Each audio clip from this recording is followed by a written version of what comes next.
શિક્ષકો, વાલીઓ અને બાળકો માટે સરકાર જાહેર કરશે ગાઈડલાઈન। બાળકો માટે સ્માર્ટફોનના ઉપયોગ પર આવશે અંકુશ। બાળકો માટે સોશિયલ મીડિયાના ઉપયોગ ઉપર પણ અંકુશ આવશે। ગુજરાત સરકાર ટીચર, પેરેન્ટ્સ, બાળકો માટે ગાઈડલાઈન લાવવા જઈ રહ્યું છે। તો શિક્ષકો, વાલીઓ અને બાળકો પર સરકાર જાહેર કરશે ગાઈડલાઈન। બાળકો માટે સ્માર્ટફોનના ઉપયોગ ઉપર અંકુશ લાવવામાં આવશે। તો સ્માર્ટફોનનો ઉપયોગ જે રીતે બાળકોની અંદર વધી રહ્યો છે, બાળકો માટે સોશિયલ મીડિયાના ઉપયોગ ઉપર પણ અંકુશ લાવવામાં આવશે। ગુજરાત સરકાર ટીચર, પેરેન્ટ્સ, બાળકો માટે ગાઈડલાઈન લાવવા જઈ રહ્યું છે। તો શિક્ષકો, વાલીઓ અને બાળકો માટે સરકાર ગાઈડલાઈન જાહેર કરશે। સ્માર્ટફોનના ઉપયોગને લઈ અને આ ગાઈડલાઈન જાહેર કરવામાં આવશે, જેમાં બાળકો માટે સ્માર્ટફોનના ઉપયોગ ઉપર અંકુશ આવશે। આ સાથે જ બાળકો માટે સોશિયલ મીડિયાના ઉપયોગ ઉપર પણ અંકુશ લાવવામાં આવશે। તો ગુજરાત સરકાર ટીચર, પેરેન્ટ્સ, બાળકો માટે ગાઈડલાઈન લાવશે। સરકાર ગાઈડલાઈન લાવવા જઈ રહી છે। ખાસ કરીને સ્માર્ટફોનનો ઉપયોગ જે રીતે બાળકોની અંદર સતત વધી રહ્યો છે, સોશિયલ મીડિયા પર જે રીતે બાળકો વધુને વધુ એક્ટિવ થઈ રહ્યા છે, તેને લઈ અને આ ગાઈડલાઈન બહાર પાડવામાં આવશે। બાળકો માટે સોશિયલ મીડિયાના ઉપયોગ ઉપર પણ અંકુશ આવશે। તો ગુજરાત સરકાર ટીચર, પેરેન્ટ્સ, બાળકો માટે ગાઈડલાઈન લાવવા જઈ રહ્યું છે। આ વિશે વધુ જાણકારી મેળવી અમારા સંવાદદાતા કલ્પેશ રાવલ ફોન લાઈનથી જોડાયા છે। જી કલ્પેશ, સરકાર કયા પ્રકારની ગાઈડલાઈન લાવવા જઈ રહી છે? ખાસ એક સર્વગ્રાહી ગાઈડલાઇન્સ માટે વિચારણા કરવામાં આવી રહી છે, જેમાં સ્માર્ટફોન અને જે સોશિયલ મીડિયાની કેવી વિઘાતક અસરો છે ને એમાંથી બાળકોને બહાર લાવવા માટે એમાં વાલીઓની શું જવાબદારી છે એનું પણ માર્ગદર્શન હશે। શિક્ષકોએ પણ કયા પ્રકારનો ખ્યાલ રાખવાનો રહેશે, સાથે સાથે મનોચિકિત્સકોની પણ કયા પ્રકારની ભૂમિકા હશે, આ તમામ બાબતોની છણાવટ કરવામાં આવશે। આજે બેઠક જે છે એમાં મહત્વનો નિર્ણય એટલા માટે લેવાયો કે ઘણા સમયથી આ મુદ્દો ચર્ચાનો વિષય હતો। સાથે સાથે તાજેતરમાં જ 3-4 એવી ઘટનાઓ બની કે જેને કારણે શિક્ષણ વિભાગ અને રાજ્ય સરકારને વિચારવા માટે મજબૂર થવું પડ્યું। એક તો સુરતની અંદર જે 2 ઘટનાઓ બની હતી, એક વિદ્યાર્થીનીને મોબાઈલની એટલી હદે લત લાગી હતી કે એની માતાએ જ્યારે મોબાઈલ ના આપવાની વાત કરી તો એણે આટલી નાની બાબતમાં આત્મહત્યા કરી લીધી। એના બીજા દિવસે સુરતમાં પણ આ પ્રકારનો વધુ એક કિસ્સો આવ્યો હતો। એક કિસ્સો અરવલ્લીથી એવો આવ્યો હતો કે સોશિયલ મીડિયાના કારણે એક 5મા ધોરણમાં ભણતી છોકરી જે છે એ 10 વર્ષના કિશોરના સાથે સંપર્કમાં આવી અને તેઓ પણ ભાગી ગયા હતા। આ પ્રકારની એક ઘટના બની હતી। આ બધી જે ઘટનાઓ જે છે તેને ધ્યાને રાખી અને ભૂતકાળના જે અનુભવો છે તેને ધ્યાને રાખી આ નિર્ણય લેવામાં આવેલો છે। આપણે પ્રયાસ પણ કરીશું, શિક્ષણ મંત્રી પણ આ મામલે શું કહી રહ્યા છે એનો પણ પ્રયાસ કરી રહીશું, અને સાથે જ મનોચિકિત્સકો અને વાલીઓ જે છે અને સોશિયલ મીડિયાના જે યુઝર્સ છે તેમનું પણ શું કહેવું છે તેના વિશે પણ અત્યારે વાત કરશું। પરંતુ અત્યારે મહત્વનો નિર્ણય બાળકોને સોશિયલ મીડિયાથી દૂર રાખવા રાજ્ય સરકારની આ એક નવતર પહેલ છે। જી આભાર કલ્પેશ તમામ જાણકારી આપવા માટે। તો આ વિશે વાત કરવા માટે આપણી સાથે આરજે આકાશ પણ જોડાયા છે। આકાશ, તમને શું લાગે છે, ગાઈડલાઈન આવવા જઈ રહી છે, રાજ્ય સરકાર ગાઈડલાઈન બહાર પાડશે, ખાસ કરીને બાળકોની અંદર સોશિયલ મીડિયા અને સ્માર્ટફોનનો ઉપયોગ જે રીતે વધી રહ્યો છે તેને લઈને આ ગાઈડલાઈન હશે, તમારું શું માનવું છે? એટલે ખૂબ જ યોગ્ય વિચાર કહેવાય। થોડોક આને વહેલું પણ કર્યું હોત તો વાંધો નહોતો, કારણ કે ટિકટોક આપણે દેશમાં શું કામ બેન કરેલું? કારણ કે આપણને પોતાની સિક્યોરિટી અથવા પર્સનલ ઇન્ફોર્મેશન લીક થવા માટેની આપણને દહેશત હતી, એક ડર હતો। પણ અહીંયા તો જે ટીનેજર્સ છે કે જે વધારે વલ્નરેબલ છે, કોઈનાથી પણ ઇન્ફ્લુઅન્સ થઈ જાય ઇઝીલી, અને એ લોકોના હાથમાં જ્યારે મોબાઈલ આવે તો એમની જે માહિતી છે, એમનું જે બિહેવિયરની અંદર જે ચેન્જીસ આવી શકે છે, એને માટે આ ખૂબ જ સારી બાબત કહેવાય। કારણ કે અત્યારે લોકોનો સ્ક્રીન ટાઈમ વધી રહ્યો છે। હકીકતે જુઓ ને તો ખાલી નામ સોશિયલ મીડિયા છે, પણ એ તમને એન્ટી સોશિયલ બનાવે છે, કારણ કે આ જે સોસાયટી છે એ વર્ચ્યુઅલી અવેલેબલ છે, તો એને કારણે લોકોનું બિહેવિયર છે એ થોડુંક અલગ થઈ રહ્યું છે, કારણ કે બધા લોકોને ફોમો ફીલ થઈ રહ્યો છે કે હું કંઈક મિસ કરી રહ્યો છું, બીજા મારી કરતા વધુ કુલ બની રહ્યા છે, મારા કરતા વધુ સારી જગ્યાએ ફરી રહ્યા છે।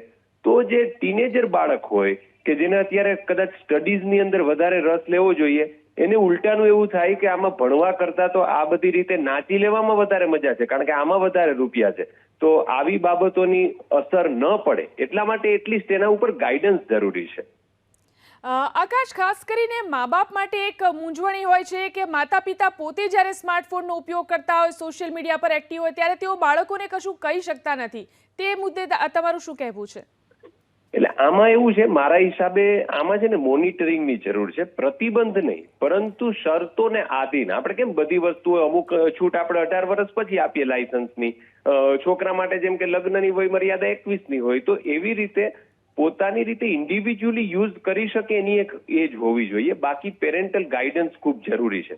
હમણાં જ મારા એક મિત્ર સાથે મારે વાત થતી હતી, તો એમણે કીધું કે હું જો મારા છોકરાને સોશિયલ મીડિયા વાપરવાની ના પાડું તો એને માટે હું દુશ્મન બની જાઉં છું, કારણ કે એના બધા જ ફ્રેન્ડ્સ છે એ સોશિયલ મીડિયાથી અપડેટેડ છે. તો એને કારણે એનું પોતાનું બાળક અને જે ફાધર સનનો અથવા મધર સન અથવા ડોટરનો જે રિલેશન હોય એ હેમ્પર થાય છે. એટલે આવી બાબતોમાં આપણે એ ધ્યાન રાખવું પડે કે છોકરાને મિસ ન થવું જોઈએ કે હું બીજાથી પાછળ રહી જઈ રહ્યો છું. અને બીજી બાબત એ પણ છે કે અમુક તો પેરેન્ટ્સ જ ઈચ્છે છે કે જેમ બને એમ નાનપણથી એનું છોકરું સોશિયલ મીડિયા વાપરે, એના પર રીલ્સ બનાવે, જેથી કરીને વધુ ફેમસ થાય. એટલે આમાં બે વસ્તુ છે ને એ આપણે ક્યાંક ને ક્યાંક કન્ફ્યુઝ થાય, અને એટલા માટે એ નિર્ણય જરૂરી છે કે એટલીસ્ટ ગાઈડન્સ જરૂરી છે કે તમે શું કરાવવા માંગો છો અને એના મગજ ઉપર શું અસર થઈ શકે છે. જી આભાર આકાશ, અમારી સાથે જોડાઈને વાત કરવા માટે. શિક્ષણવિદ ડોક્ટર કિરીટ જોશી પણ આપણી સાથે ફોન લાઈનથી જોડાયા છે. કિરીટભાઈ, સરકાર ગાઈડલાઈન લાવવા જઈ રહી છે, ખાસ કરીને બાળકોની અંદર સોશિયલ મીડિયા અને સ્માર્ટફોનનો ઉપયોગ જે રીતે વધી રહ્યો છે તેને લઈને આ ગાઈડલાઈન હશે. આ ગાઈડલાઈન કેવા પ્રકારની હોવી જોઈએ અને બાળકોને કેવી રીતે કન્વિન્સ કરી શકાશે એ પણ મોટો પ્રશ્ન છે. આપની શું પ્રતિક્રિયા? સરકાર આ બાબતે ગંભીર હોય એવું જણાય છે, અને આ સમસ્યા એક આજની સમાજની મોટામાં મોટી સમસ્યા છે. મોબાઈલ અને સોશિયલ મીડિયાના કારણે બાળકો ક્યારેક મિસગાઈડ થતા હોય છે અથવા તણાવ પણ અનુભવતા હોય છે, અને પોતાના જે ધ્યેયો હોય એ ચૂકી જતા હોય છે. માતા પિતા અને બાળકો વચ્ચે એક પ્રકારનો સંઘર્ષ થઈ જતો હોય. ત્યારે આવા સંજોગોમાં સરકાર એક નીતિ નક્કી કરે, પણ નીતિને એક પરિપત્ર કે કાયદા સ્વરૂપ ભલે આપો, પણ કાયદા કે પરિપત્રોથી ક્યારેય એનો અમલ નહીં થાય. આને શિક્ષકો અને શાળાઓ, માતા પિતા અને વડીલો બાળકો સાથે આત્મીયતા કેળવી એનું હકારાત્મકતા બાબતની સમજ આપવામાં જો સફળ રહેશે અને એને આત્મીયતાથી જોડશે, તો ચોક્કસ સરકારના જે ધ્યેયો છે, સરકાર જે વિચારણા કરી રહી છે એમાં સફળતા મળશે જ. અને સરકારના આ વિચારણા કરી રહી છે એ જ એમના માટે અભિનંદનીય છે. જી આભાર અમારી સાથે જોડાઈને વાત કરવા માટે. તો સરકાર ગાઈડલાઈન લાવવા જઈ રહી છે. સોશિયલ મીડિયાનો વધુ જે ઉપયોગ થઈ રહ્યો છે તેના કારણે બાળકોની શારીરિક માનસિક શક્તિ ઉપર અસર થઈ રહી છે, અને જે રીતે સોશિયલ મીડિયા અને સ્માર્ટફોનનો ઉપયોગ બાળકોની અંદર સતત વધી રહ્યો છે, તેમના અભ્યાસ ઉપર પણ અસર થઈ રહી છે. મોબાઈલથી દૂર બાળકો રહેશે તો રમતગમત પ્રત્યે પણ તેમનું ધ્યાન વધશે, તેમનું સ્ટડીમાં પણ ધ્યાન વધશે તેવો એક મત જોવા મળી રહ્યો છે. અને તેમાં સરકાર એક પહેલ કરવા જઈ રહી છે. આ ગાઈડલાઈન કેવા પ્રકારની હશે, તેમાં કોઈ વય મર્યાદા લાવવામાં આવશે કે કેમ, તેને લઈને સવાલો છે, પરંતુ આ એક પ્રશંસનીય પહેલ સરકાર દ્વારા કરવામાં આવી રહી છે. ખાસ કરીને સ્માર્ટફોનના કારણે અને ખાસ કરીને સોશિયલ મીડિયાના વધુ પડતા ઉપયોગના કારણે બાળકોની ઉપર માનસિક અસર જે થઈ રહી છે, સ્માર્ટફોનથી જો તેમને દૂર કરવામાં આવે તો આપઘાતના પણ, આત્મહત્યાના પણ કિસ્સાઓ સામે આવી ચૂક્યા છે. ત્યારે રાજ્ય સરકારની આ મહત્વની પ્રશંસનીય પહેલ એક ગાઈડલાઈન આવવા જઈ રહી છે, ખાસ કરીને બાળકો માટે. બાળકોમાં સોશિયલ મીડિયાનો ખૂબ મોટો ક્રેઝ વધી રહ્યો છે, ત્યારે અવારનવાર બાળકોને વાલીઓ કે શિક્ષકો ઠપકો આપે અને કંઈક અઘટિત પગલું ભરી લેતા હોય છે, કારણ કે એની ઉંમર નાની છે.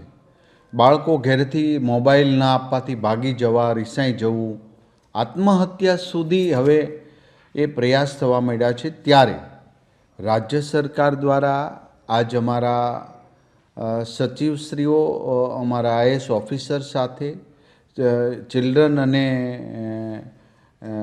ટીચર યુનિવર્સિટીના અમારા વાઇસ ચાન્સલરો સાથે, સિવિલના સાયકોલોજીસ્ટ ડૉક્ટર અને બીજી અમારી ટીમ દ્વારા આજ ઉચ્ચ ટેકનિકલ વિભાગ દ્વારા બધા જ અધિકારીઓ દ્વારા લગભગ 1.5 થી 2 કલાક જેટલી અમે આની ચર્ચા વિચારણા કરવામાં આવી છે. બાળકો મોબાઈલનો ઉપયોગ ઓછો કરે અને રમત પ્રત્યે વધુ ધ્યાન આપે એ માટે તમામ શાળાઓમાં આનો એક પરિપત્ર કરી વાલીઓ સુધી આ માહિતી પહોંચાડવાનો અમારો એક પ્રયાસ છે અને અમે કરીશું. શિક્ષકો ક્લાસરૂમની અંદર ફરજિયાત મોબાઈલ ઉપર પ્રતિબંધ લગાવે. પ્રાથમિક શાળાની અંદર કોઈ પણ બાળક મોબાઈલ લઈને નહીં જઈ શકે એનો પરિપત્ર છે, એનું કડક અમલીકરણ કરીશું. વાલીઓ, શિક્ષકો અને બાળકોની એક ચોક્કસ ગાઈડલાઈન અમે તજજ્ઞો પાસેથી માહિતી મેળવી અને અમે એ પરિપત્ર કરીને વિદ્યાર્થીઓ સુધી અને વાલીઓ સુધી પહોંચે એનું એક અભિયાન સ્વરૂપે ગુજરાતમાં ચલાવીશું.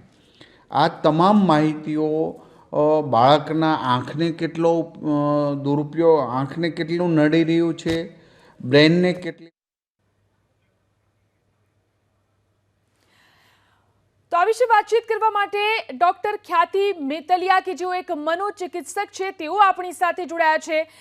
ખ્યાતિબેન, સરકાર એક ગાઈડલાઈન લાવવા જઈ રહી છે, ખાસ કરીને બાળકો માટે સ્માર્ટફોનના ઉપયોગ અને સોશિયલ મીડિયાનો ઉપયોગ જે રીતે બાળકોની અંદર વધી રહ્યો છે તેના માટે આ ગાઈડલાઈન હશે.